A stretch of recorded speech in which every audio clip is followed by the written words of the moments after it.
The demotion of Pluto to dwarf planet is a proper step to a clearer categorization of solar system bodies.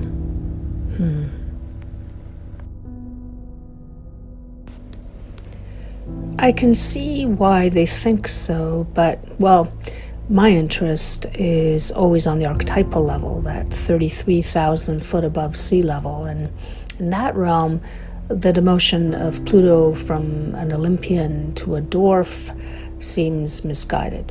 Now, let's look at the myth, which is where everything begins and perhaps where things end as well.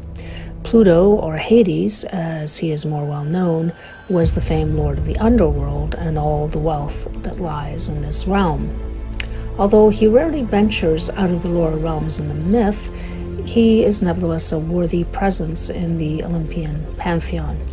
As the brother of Zeus and Poseidon, he forms part of the masculine triumvirate. The most famous myth in which he is involved is the one in which he abducts Persephone and takes her into the underworld.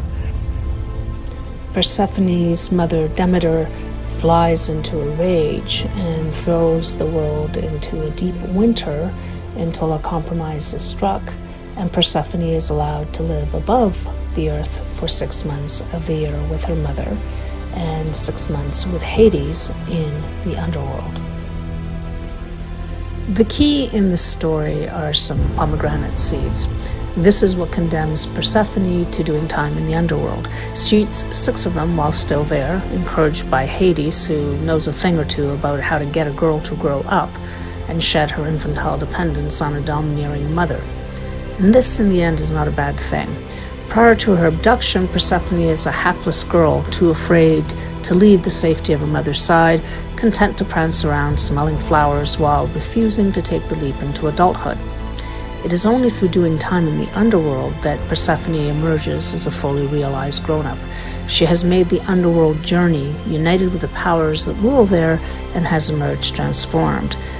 This is the metaphorical night sea journey that must be made by adolescents and all the Peter Pans out there if they ever hope to engage with the world in a deeper and more fully realized way. It's the transition we make or refuse to make from childhood into maturity. Some time ago, I had the privilege of speaking of such things to a group of art students who had been working with these mythic figures in an illustration class. I was struck by one image of Persephone depicted wearing a dress sprinkled with tiny pomegranate seeds.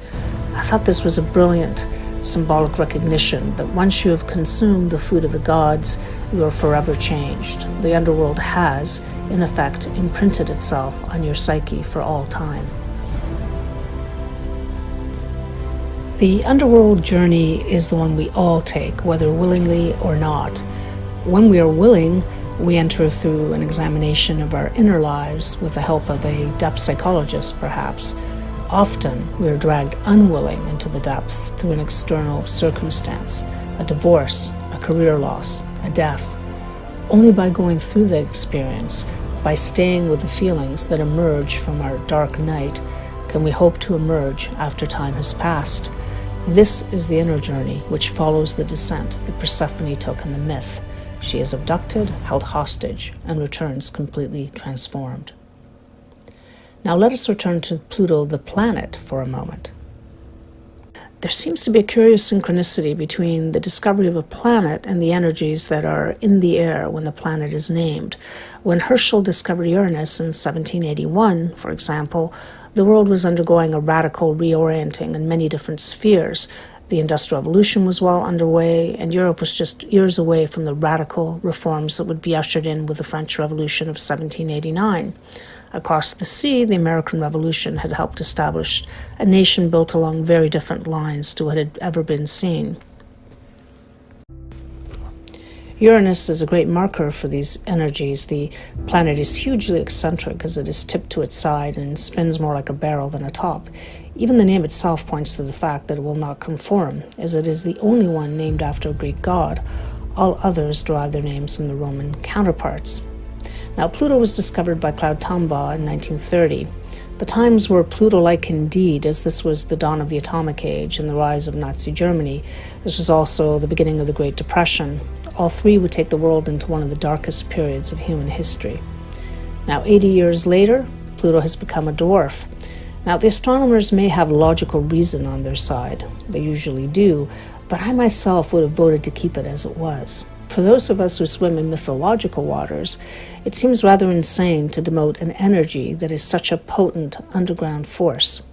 We may demote it, we may ignore it, we may even say it never existed at all, but the gods are watching, and they are laughing, and they may even be waiting for what this bit of hubris will bring.